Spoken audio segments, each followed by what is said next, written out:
Hello दोस्तों, आप सभी को राधे राधे श्याम श्याम। स्वागत है आप सभी का एक बार फिर से हमारे चैनल नॉलेज कॉर्नर में। जैसा कि आप लोगों ने कल देखा था कि हमने जो है एसएसटी का पार्ट 1 देखा था, जिसमें हमने जो है टोटल 40 क्वेश्चन देखे थे। मैंने आपसे कहा था कि एक बार आप प्रीवियस ईयर क्वेश्चन मेरे साथ जो है सॉल्व कर लेंगे तो आपको पता चल जाएगा कि जो है प्रश्न हमारे जो रहते हैं वो कौन से लेवल के रहते हैं। तो मैं तो यहाँ पे यही कहूँगा दोस्तों कि जो प्रश्न आपके एग्ज़ाम में आए हुए थे, अब आप लोग ये मत सोचिएगा कि मैं अपने तरफ से ये जो है प्रश्न आपको करा रहा हूँ। ये सारे के सारे आपके 7 सितंबर 2023 के आए हुए पेपर हैं।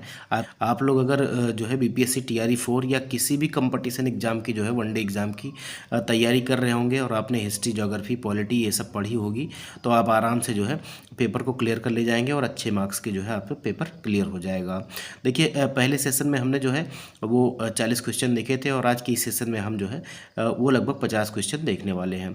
तो आप सभी लोग जो है हमारे चैनल को सब्सक्राइब कर लीजिएगा और बेल के आइकन को भी प्रेस कर लीजिएगा ताकि सबसे पहले जो है नोटिफिकेशन आपको मिल जाया करे। आप हमारे टेलीग्राम चैनल से भी जुड़ जाइएगा जहाँ पर मैं इसकी पीडीएफ आपको दे दूँगा। देखिए, मैं अभी जो है इसमें आंसर की नहीं दे रहा हूँ पीडीएफ में, क्योंकि बहुत ही आसान से सवाल है और आप सभी लोगों को पता है, तो आप सभी लोग एक बार जो है आपका रिवीजन भी हो जाएगा। ठीक है, तो हम जो है अपने सीधे सीधे जो है सवालों की तरफ चलते हैं। और हमारे सेशन का पहला सवाल क्या है कि जंगली जो बकरी होती है जिसे आइबेक्स कहा जाता है। अब ये जो जंगली बकरी होती है जिसे आइबेक्स कहा जाता है, ये जो है किस प्रकार के वन में पाई जाती है। आपको बताना है कि ये जो है किस प्रकार के वन में पाई जाती है। मैंग्रोव, पर्वतीय या पतझड़ वन या सदाबहार वन। तो ये देखिए पर्वतीय वनों में पाई जाती है, ऊंचे ऊंचे पर्वत वाले क्षेत्रों में इस तरह की जो है बकरियां पाई जाती हैं। तो हमारा कौन सा विकल्प सही हो जाएगा? हमारा जो है बी विकल्प इसके लिए सही हो जाएगा। ये पर्वतीय वनों में पाई जाती हैं। आगे देखिए, किस देश का जनसंख्या घनत्व जो है ये भारत से अधिक है। किस देश का जो है जनसंख्या घनत्व जो है भारत से अधिक है? तो इसका जवाब हो जाएगा आपका बांग्लादेश। ठीक है, इसका जवाब हो जाएगा आपका बांग्लादेश। तो ए विकल्प जो है वो हमारा सही हो जाएगा। आगे देखिए, निम्न में से दिए गए भारत के किस राज्य में न्यूनतम जनसंख्या घनत्व है? ठीक है, अब इनमें से आपको बताना है कि इनमें से जो है न्यूनतम जनसंख्या घनत्व जो है भारत के किस राज्य में है। तो यहाँ पर आपको कहा जा रहा है कि जो है अरुणाचल प्रदेश। देखिए, अरुणाचल प्रदेश आप जानते ही होंगे कि जैसे ही ऑप्शन में आपको अरुणाचल प्रदेश दिख जाए, इसका जो है घनत्व जो है सबसे कम हो जाएगा। ठीक है, तो डी विकल्प इसका जो है वो हमारा सही हो जाएगा। आगे देखिए, श्रीलंका की सबसे ऊंची चोटी कौन सी है? श्रीलंका की जो है सबसे ऊंची चोटी कौन सी है? एडम्पिक, पिदुरताल गाला या किरीगाल पोटा या गाडविन आस्टिन। तो देखिए, गाडविन आस्टिन को तो निकाल ही दीजिए, ये तो श्रीलंका की चोटी ही नहीं है। आगे देखिए, बाकी ये 3 ऑप्शन आपसे बचेंगे। तो थोड़ा सा अच्छा सवाल था और ये जो है आप लोग एक बार ये देख लीजिएगा, हो सकता है आपके किसी अन्य एग्जाम में भी पूछ लिया जाए। तो इसको याद रखिएगा, इसे कहते हैं पिदुरताल गाला। ठीक है, पिदुरताल गाला जो है ये श्रीलंका की जो है सबसे ऊंची चोटी है। बी विकल्प इसका जो है वो हमारा सही हो जाएगा।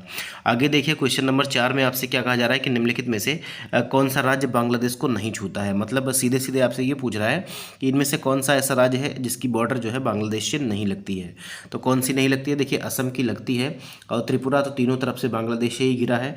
बाकी आपका जो है मिजोरम भी लगता है, लेकिन आपका मणिपुर जो है ये बांग्लादेश से बॉर्डर शेयर नहीं करता है, इसीलिए आपका डी विकल्प जो है वो सही हो जाएगा। आगे देखिए, क्वेश्चन नंबर 5 की माउंट एवरेस्ट की जो है ऊंचाई कितनी है? इतना आसान सा सवाल ये तो मुझे लग रहा है कि 7वीं 8वीं के बच्चे भी अब बता देंगे, क्योंकि अब वो भी जो है इस तरह के जो है सवालों को जानते हैं। तो इसका जो जवाब हो जाएगा वो आपका 8,848 मीटर हो जाएगा। वैसे अगर अभी देखा जाए तो ये 8,849 मीटर हो चुका है। कहीं कहीं आपको 8,848 मिलता है, कहीं कहीं 8,849 मिलता है, लेकिन क्योंकि ऑप्शन में हमको 8,848 मीटर देखने को मिल रहा है, इसीलिए हमारा यही जो होगा वो सही हो जाएगा। देखिए, मापनी में हर क्या व्यक्त करता है? एक मापनी जो होती है उसमें जो है हर क्या व्यक्त करता है? तो हर जो है उसमें क्या व्यक्त करेगा? तो उसमें जो है ये जो है धरातल की दूरी को व्यक्त करता है। याद रखिएगा, धरातल की दूरी को व्यक्त करता है। इसका ए विकल्प जो है वो हमारा सही हो जाएगा। आगे देखिए, कह रहा है निम्न में से किस मापनी के द्वारा किलोमीटर और मील दोनों दूरियों को दर्शाया जा सकता है? निम्न में से किस मापनी के द्वारा जो है किलोमीटर और मील दोनों दूरियों को दर्शाया जा सकता है? तो इसका जो सही जवाब हो जाएगा वो आपका कौन सा हो जाएगा रेखीय मापनी या अरेखीय मापनी या प्रतिनिधि भिन्न या तुलनात्मक मापनी। तो इसमें जो है तुलना हम करेंगे और तुलनात्मक मापनी में हम मील और किलोमीटर जो है दोनों आपको दर्शा सकते हैं। तो याद रखिएगा डी विकल्प जो है वो हमारा सही हो जाएगा। देखिए कह रहा है एक प्रतिनिधि भिन्न में अंश हमेशा होता है। एक प्रतिनिधि जो भिन्न होती है उसमें अंश हमेशा क्या होता है, तो उसका जो अंश होगा वो हमेशा एक ही रहता है। ठीक है, अंश जो होगा वो हमारा 1 रहता है हमेशा। तो एक पहला इसका दूसरा विकल्प जो है बी विकल्प हमारा सही हो जाएगा। आगे देखिए उत्पत्ति के आधार पर संसाधनों को और जो है के रूप में वर्गीकृत किया जा सकता है। और उत्पत्ति के आधार पर संसाधनों को किस रूप में वर्गीकृत किया जा सकता है, आपने 7वीं 8वीं के एनसीईआरटी में इसको पढ़ा होगा। तो उत्पत्ति के आधार पर अगर हम देखें तो जैविक और अजैविक, ठीक है, जिसमें जैव अंश होता है और जिसमें जैव अंश नहीं होता है। तो ये पहला ही विकल्प इसका सही हो जाएगा। जैविक और अजैविक दो भागों में जो है इनके रूप में जो है वर्गीकृत किया जा सकता है। आगे देखिए कह रहा है वे संसाधन है जिनका जो है सर्वेक्षण किया गया है और उनकी गुणवत्ता और मात्रा उपयोग के लिए निर्धारित की गई है, वे कौन से संसाधन है ये आपको बताना है।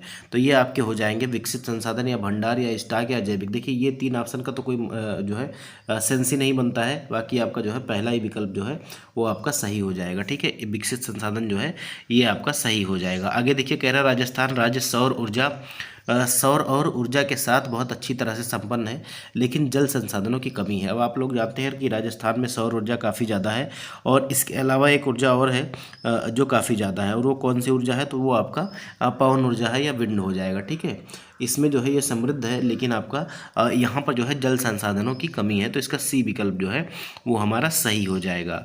आगे देखिए भूमि जो एक से कम कृषि वर्ष से खेती के बिना छोड़ी जाती है उसे जो है कहा जाता है। ठीक है, भूमि जो एक से कम कृषि वर्ष से खेती के बिना जो है छोड़ दी जाती है उसे क्या कहा जाता है, तो उसे कहते हैं वर्तमान प्रति। ठीक है, इसे कहते हैं वर्तमान प्रति। तो ये सी विकल्प जो है सही हो जाएगा। आगे देखिए क्वेश्चन नंबर 13 आपसे क्या कह रहा है, दुनिया के पानी की कुल मात्रा का 96.5% जो है के रूप में मौजूद है और केवल जो है 2.5% के रूप में मौजूद है। अब ये आगे आपका देखिए क्या रहेगा, इसमें से आपको जो है जो ब्लैंक स्थान दिया गया है इसको भरना है। तो 96.5% जो है कैसा पानी है ये आपको बताना है। तो 96 लगभग जो है 97% जो है हमारे महासागर है। तो सबसे पहले हमारा महासागर आ जाएगा और 2.5% जो है केवल वो आपका मीठा पानी है जो पीने योग्य है। तो ये आपका महासागर और मीठा पानी हो जाएगा। ठीक है, इसका बी विकल्प जो है वो हमारा सही हो जाएगा। आगे देखिए अगर यहाँ पर आप थोड़ा सा दिमाग लगाते तो आपको वैसे ही पता चल जाता कि मीठा पानी 96.5% है ही नहीं। ठीक है, खारा पानी है जो महासागरों में आपको मिलता है और केवल भूमिगत जल के रूप में आपको 2.5% और ग्लेशियर के रूप में जो है इन सभी को मिलाकर आपको 2.5% जो जल है वो आपको मीठा पानी मिलता है जो पीने योग्य रहता है। आगे देखिए भारत में ताज़े पानी का प्रमुख स्रोत है। भारत में जो है ताज़े पानी का प्रमुख स्रोत कौन सा है, तो ये आपका जो ज़मीन के अंदर से आप पानी निकालते हैं हैंडपम्प या जो है पंपिंग सेट के जरिए वो आपका हो जाता है भूजल। ठीक है, तो बी विकल्प इसका सही हो जाएगा। आप जैसे जैसे क्वेश्चन कर रहे होंगे आपको पता चल रहा होगा कि क्वेश्चन का लेवल आपका क्या रहता है पेपर 1 में एसएसटी में। ठीक है, बी स्टेट में पेपर 1 में एसएसटी में क्या लेवल रहता है, तो आपको बिल्कुल एकदम से टेंशन लेने की ज़रूरत नहीं है। जितने लोग भी जो है बीपीएससी टीआरई 4 की तैयारी कर रहे होंगे वो जो है आसानी से पेपर क्लियर कर लेंगे। इसके अलावा आप थोड़ा सा जो है आर्ट ऑफ टीचिंग को पढ़ लीजिएगा, जल्द ही जो है हमारे चैनल पर उसकी भी क्लास आने वाली है। या तो आज आपकी क्लास अपलोड होगी या तो कल, एक ही सेशन में हम जो है आर्ट ऑफ टीचिंग के इम्पॉर्टेंट जो है पॉइंट्स को जो है कवर कर देंगे। देखिए पानी की कमी क्या है, पानी की कमी क्या है ये आपको बताना है। तो पानी की कमी एक क्षेत्र के भीतर पानी के उपयोग की मांगों को पूरा करने के लिए पर्याप्त उपलब्ध ताज़े जल के संसाधनों की कमी, या आपका पानी की कमी एक क्षेत्र के भीतर पानी के उपयोग की मांगों को पूरा करने के लिए पर्याप्त उपलब्ध समुद्री पानी की कमी। अब देखिए इनमें से कौन सा सही हो जाएगा, तो पानी की कमी एक क्षेत्र के भीतर पानी के उपयोग की मांगों को पूरा करने के लिए पर्याप्त उपलब्ध ताज़े जो है पानी के संसाधनों में कमी है। ठीक है, याद रखिएगा। तो ये आपका जो है आपका पहला ही विकल्प जो है ये हमारा सही हो जाएगा। ठीक है, पहला ही विकल्प जो है ये हमारा सही हो जाएगा। आगे देखिए आगे क्या कहा जा रहा है क्वेश्चन नंबर 16 में कि खनिजों को संरक्षित करने की आवश्यकता है क्योंकि खनिजों को जो है संरक्षित करने की आवश्यकता है, क्योंकि अब आगे देखिए। अब देखिए संरक्षित करने की आवश्यकता क्यों है, आप खुद सोचिए। क्योंकि ये जो है लगातार जो है तेज़ी से घट रहे हैं, ठीक है, ये लगातार तेज़ी से घट रहे हैं।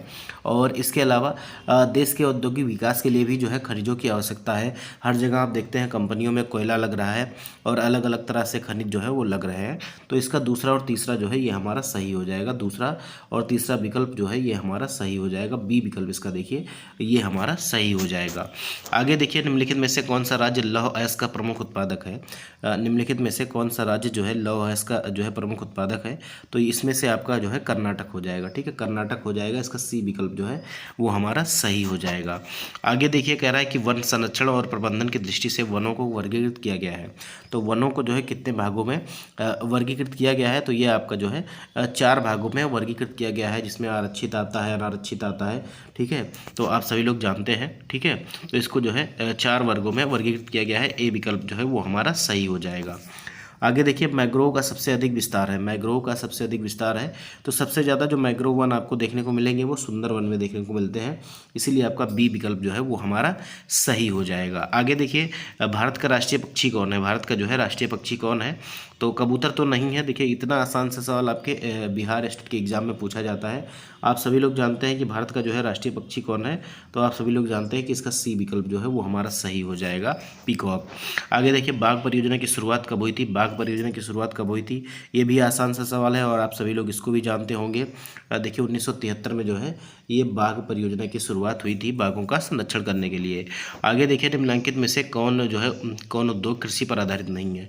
अब कृषि पर कौन आधारित नहीं है, नाम से ही आप बता देंगे। देखिए सूती वस्त्र उद्योग तो कृषि पर आधारित है, और जो है चीनी भी गन्ने से ही बनती है, तो कृषि पर आधारित है। जूट वस्त्र भी जो है ये आपका गन्ने से मतलब गन्ने से कह रहा हूँ, खेती पर ही आधारित है। लेकिन जो सीमेंट उद्योग है ये आपका चूना पत्थर से रिलेटेड है, ये खनिजों से बनता है, तो बी विकल्प हमारा सही हो जाएगा।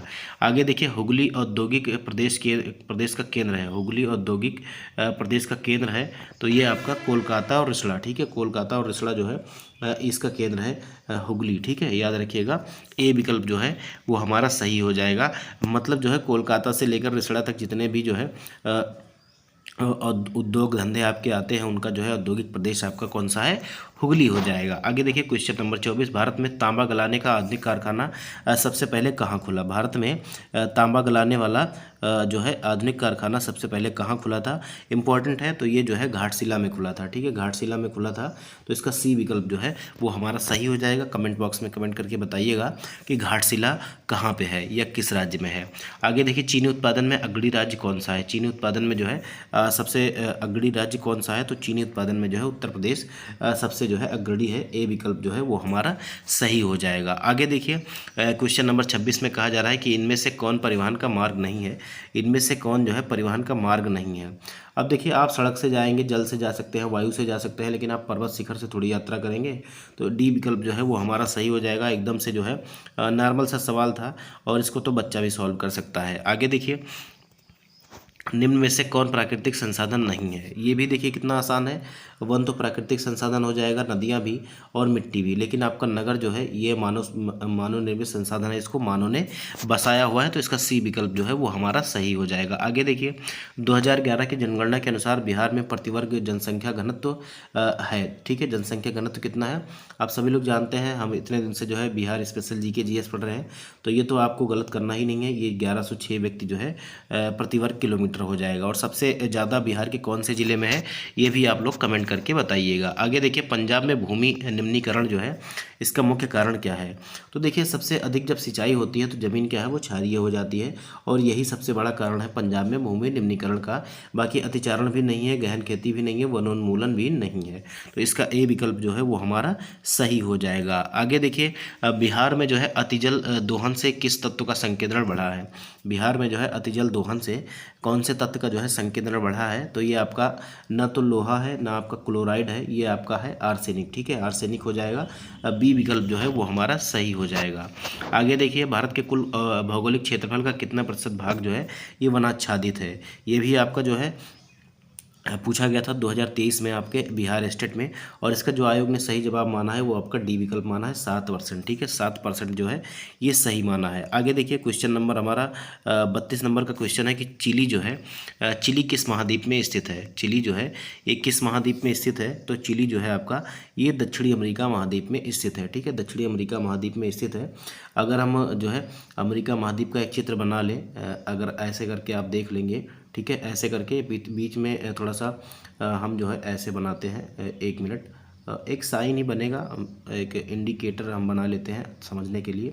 मान लीजिए ये हमारा जो है ये हमारा उत्तरी अमेरिका हो गया, और यहाँ से एक पतले रास्ते के माध्यम से जो है आपका फिर ये जो है दक्षिणी अमेरिका से जो है जुड़ा हुआ है। तो चिली आपका दक्षिणी अमेरिका में पड़ता है, उत्तरी अमेरिका में नहीं पड़ता है। ठीक है, तो ये आपका सी विकल्प इसका सही हो जाएगा। आगे देखिए दलितों से अलग कर महादलित किस प्रदेश में किया गया। दलितों से भी देखिए इसमें से भी छटनी कर दी गई।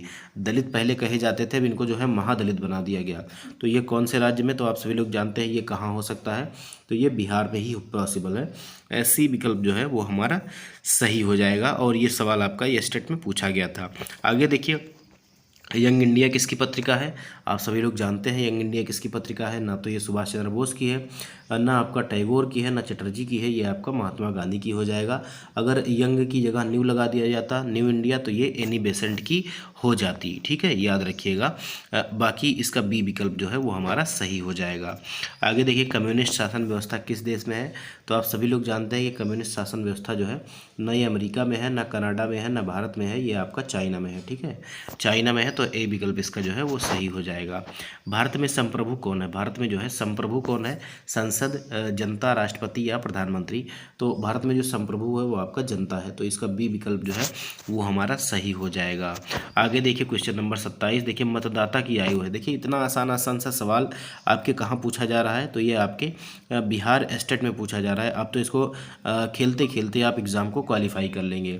तो इसका सही जवाब कौन सा हो जाएगा। आप पहली बार जो है वोटिंग करने का अधिकार आपको कितने वर्ष बाद मिला, तो ये आपका जब आप 18 साल के हो जाते हैं तब आपको वोट देने का अधिकार मिल जाता है। तो इसका सी विकल्प जो है वो हमारा सही हो जाएगा। देखिए भारतीय संविधान में मौलिक अधिकार किस देश से लिए गए हैं। मौलिक अधिकार जो है ये किस देश से लिए गए हैं, तो ये जो लिए गए हैं अमेरिका, ब्रिटेन, रूस या दक्षिण अफ्रीका, तो ये जो है अमेरिका से लिए गए हैं। ठीक है, अमेरिका से लिए गए हैं, तो इसका ए विकल्प जो है वो हमारा सही हो जाएगा। आगे देखिए पूरे विश्व में किस देश का सबसे बड़ा लिखित संविधान है। पूरे देश में जो है या पूरे विश्व में जो है किस देश का जो है लिखित संविधान है, तो ये आपका ना तो चीन का है, ना ही आपका अमेरिका का है, ना ही कनाडा का है, ये अपना भारत देश, इसका डी विकल्प जो है वो सही हो जाएगा। आगे देखिए भारतीय संविधान में कितने अनुच्छेद या अनुसूचियाँ हैं। अब देखिए एग्ज़ाम में आपके ये क्वेश्चन गलत दे दिया गया था, यहाँ पर जो है अनुसूची ही लिखा हुआ था, मैंने अनुच्छेद डाल दिया है ताकि आप लोगों को समझ में आ जाए। तो अभी भारत के संविधान में लगभग जो है ये 395 अनुच्छेद है, 395 अनुच्छेद हैं। अगर वैसे देखा जाए तो काफ़ी ज़्यादा होंगे, क्योंकि 395 से ज़्यादा हो जाते हैं, क्योंकि हर एक में सेक्शन बटा हुआ है। ए बी सी डी का आप लोग जानते हैं, चा छा ऐसे करके बटा हुआ है। ठीक है, उसमें भी ए में जो है ए का 1 है, ए का 2 है, तो ऐसे करके सब क्लॉज में भी ये बटा हुआ है, तो ऐसे करके काफ़ी ज़्यादा हो जाते हैं। ठीक है, तो अभी जो है इसका बी विकल्प जो है सही माना गया है, तो आप लोग बी विकल्प को ही सही मानिएगा। आगे देखिए क्वेश्चन नंबर हमारा 41 है कि भारत में जो है निर्वाचन क्षेत्र बांटा गया है। भारत में जो है निर्वाचन क्षेत्र कैसे बांटा जाता है, तो ये जो है क्षेत्र के आधार पर नहीं होता, जनप्रतिनिधियों की इच्छा के आधार पर नहीं होता, और उपरोक्त में से कोई नहीं तो होगा ही नहीं। ये जो होता है वो जनसंख्या के आधार पर, ठीक है, जनसंख्या के आधार पर होता है। आगे देखिए मतदाता सूची का परीक्षण जो है कितने वर्षों में होता है। मतदाता सूची का जो है परीक्षण कितने वर्षों में होता है, तो ये आपका जो है प्रत्येक 5 वर्ष पे होता है। ठीक है, प्रत्येक 5 वर्ष पे होता है। इसका सी विकल्प जो है वो हमारा सही हो जाएगा। आगे देखिए अगला सवाल कौन सा है कि भारत के प्रथम चुनाव आयुक्त जो है कौन थे। भारत के प्रथम चुनाव आयुक्त कौन थे, तो ये आपके सुकुमार सेन थे। ठीक है, सुकुमार सेन थे, आप सभी लोग जानते हैं, बहुत दिन से पढ़ते हुए आ रहे हैं। अभी लोग बताइएगा कि वर्तमान में जो है चुनाव आयुक्त कौन है, आप लोग कमेंट करके कमेंट बॉक्स में बताइएगा। आगे देखिए 44वें नंबर का सवाल है कि स्थानीय निकाय चुनाव में महिलाओं को 50% सीट आरक्षित करने वाला भारत का पहला राज्य कौन सा है। स्थानीय निकाय चुनाव में महिलाओं को 50% सीट आरक्षित करने वाला भारत का पहला राज्य कौन सा है, तो ये आपका जो है अब बिहार हो जाएगा। ठीक है, बिहार हो जाएगा, ए विकल्प इसका सही हो जाएगा। आगे देखिए सर्वोच्च न्यायालय में न्यायाधीशों की कुल स्वीकृत संख्या कितनी है। सर्वोच्च जो न्यायालय है हमारा सुप्रीम कोर्ट, उसमें जो है न्यायाधीशों की कुल स्वीकृत संख्या कितनी है? तो अगर हम इसकी बात करें तो इसमें जो है कुल जो है स्वीकृत न्यायाधीश जो हैं वो आपके 34 हैं। तो इसका सी विकल्प जो है वो हमारा सही हो जाएगा। आगे देखिए कि लोकसभा में बहुमत दल का नेता कौन होता है। लोकसभा में बहुमत दल का नेता कौन होता है? तो आप सभी लोग जानते होंगे कि लोकसभा में जो बहुमत दल का नेता होता है वो प्रधानमंत्री होता है। प्रधानमंत्री होता है, तो बी विकल्प इसका जो है वो हमारा सही हो जाएगा। आगे देखिए कहा जा रहा है कि प्राथमिक शिक्षा के मौलिक अधिकार को संविधान में कब जगह मिली थी? प्राथमिक शिक्षा के मौलिक अधिकार को जो है संविधान में कब जगह मिली थी? तो ये आपका 2000 या 2001 या 2002 या 2003 में। तो इसको जो है 2002 में इसको जगह मिली थी, याद रखिएगा 2002 में। आगे देखिए अगला क्वेश्चन क्या कह रहा है, इनमें से किस देश को सामाजिक विभेद के कारण विखंडन का सामना करना पड़ा? ठीक है, सामाजिक विभेद के कारण जो है विखंडन का सामना करना पड़ा। अब सबसे पहले सबके दिमाग में आ जाएगा भारत का आधार विभाजन जो है सामाजिक आधार पर नहीं हुआ है। भारत का विभाजन जो है वो धार्मिक आधार पर हुआ है। ठीक है, मुसलमानों के लिए जो है पाकिस्तान बनाया गया था और मुस्लिम लीग ने इसकी जो है मांग की थी। तो यहाँ पर भारत नहीं होगा, याद रखिएगा। श्रीलंका भी नहीं होगा, बेल्जियम भी नहीं होगा, भारत भी नहीं होगा। ये आपका यूगोस्लाविया हो जाएगा, यूगोस्लाविया हो जाएगा। डी विकल्प जो है ये हमारा सही हो जाएगा। आगे देखिए इंग्लैंड में महिलाओं को वयस्क मताधिकार कब प्राप्त हुए? इंग्लैंड में महिलाओं को जो है वयस्क मताधिकार कब प्राप्त हुए? मतलब वयस्क मताधिकार क्या है कि एक आयु डिसाइड कर दी गई कि अगर कोई महिला जो है इतने वर्ष पूरा कर लेती है तो उसको जो है वोट का अधिकार मिल जाएगा। इसमें सक्रिय नागरिक नहीं होंगे, संपत्ति वाले भी नहीं होंगे, कोई मतलब नहीं पड़ता किसी के पास संपत्ति हो या ना हो, सक्रिय नागरिक हो या ना हो, तो उनको सभी को जो है वोट का अधिकार मिल जाएगा। तो ये आपका कब हुआ था? तो ये 1928 में। ठीक है, 1928 में ऐसा हुआ था। इसका जो है डी विकल्प आपका सही हो जाएगा। देखिए अगला सवाल क्वेश्चन नंबर 50 आपसे क्या कह रहा है कि इनमें कौन लोकतंत्र को जो है मजबूती प्रदान नहीं करता है? इनमें से कौन जो है वो लोकतंत्र को मजबूती प्रदान नहीं करता है? तो विविधता में एकता। ठीक है, विविधता में एकता, तो ये तो जो है मजबूती प्रदान ही करता है। तो ये आपका गलत हो जाएगा। सर्वधर्म समभाव जो है सभी धर्मों का समान आदर, ये भी आपका जो है मजबूती प्रदान करता है। लेकिन आपका अगर हम बात करें तो विविधताओं में जो है सामंजस्य का अभाव और संघर्ष जो है ये आपका जो है मजबूती प्रदान नहीं करता है। तो इसीलिए हमारा कौन सा विकल्प हो जाएगा? सी विकल्प इसके लिए सही हो जाएगा। देखिए हमने बहुत ही कम समय के अंदर लगभग जो है 20 से 25 मिनट के अंदर 50 क्वेश्चन देख लिए हैं। और अगले सेशन में मैं आप सभी के लिए जो है हमारे जो बचे हुए क्वेश्चन हैं जिसमें से हमने 40 क्वेश्चन पिछले सेशन में किए थे, 50 अब कर लिए, और जो हमारे बचे हुए क्वेश्चन हैं लगभग हमारे 60 क्वेश्चन हैं वो कल के सेशन में हम डिस्कस कर लेंगे। तो ये हमारा एक शिफ्ट का जो है पेपर वो आपका ख़त्म हो जाएगा। तो आप सभी लोग जो है वीडियो को लाइक करिएगा, शेयर करिएगा, ज़्यादा से ज़्यादा चैनल को जो है सब्सक्राइब करिएगा और बेल आइकन को भी प्रेस कर लीजिएगा। इसके अलावा आप हमारे टेलीग्राम चैनल से भी जुड़ जाइएगा जिसका लिंक आपको वीडियो के डिस्क्रिप्शन में मिल जाएगा। और अब अगर आपका एग्ज़ाम जो है काफ़ी टाइम बाद है, मतलब अगर 25-30 को है या इसके बाद है, तो आप हमारी NCERT एक्सप्रेस की सीरीज़ जो है वो देख सकते हैं। वहाँ से आपको जो है सीधे सीधे आपके एग्ज़ाम में क्वेश्चन देखने को मिलेंगे, तो आप उसको भी ज़रूर देखिएगा। उन सभी का लिंक आपको इसी वीडियो के जो है डिस्क्रिप्शन बॉक्स में मिल जाएगा। बाकी आप सभी लोग जो है टेंशन मत लीजिए, बहुत ही आसान सा सवाल होता है, आसान से क्वेश्चन आपके एग्ज़ाम में पूछे जाते हैं। तो आपको जो है बिल्कुल भी जो है नर्वस होने की ज़रूरत नहीं है। आप आराम से तैयारी करिए, आराम से पढ़िए और जो है ज़रूरी कागजात लेकर ही एग्ज़ाम सेंटर पर जाइएगा। जैसा कि आपको पता होगा, आपने अगर एडमिट कार्ड डाउनलोड किया है तो उसके जो है निर्देशों को अवश्य पढ़िएगा। सेंटर को एक दिन पहले देख लीजिएगा, एग्ज़ाम केंद्र को, और 1-1.5 घंटे जो है 8:30 बजे जो है आपका गेट क्लोजिंग टाइम है, तो उसके पहले ही पहुंच जाइएगा। और साथ में जो है आप जो है एक जो है ओरिजिनल आईडी रखिएगा, चाहे आधार हो या पैन हो। और मैं तो यही कहूँगा कि जैसा आपका नाम एडमिट कार्ड में है और डेट ऑफ बर्थ है, उसी के हिसाब से जो है जिस भी आपके डॉक्यूमेंट में आपका नाम और डेट ऑफ बर्थ है, चाहे वो आधार कार्ड हो जाए, पैन कार्ड हो जाए, ड्राइविंग लाइसेंस हो जाए, आप वही लेके जाइए, वरना सेंटर पे आपको जो है दिक्कतों का सामना करना पड़ सकता है। तो मिलते हैं अगले वीडियो में, तब तक के लिए आप लोग जो है अपनी पढ़ाई को जारी रखिए। जय हिंद, जय भारत, धन्यवाद।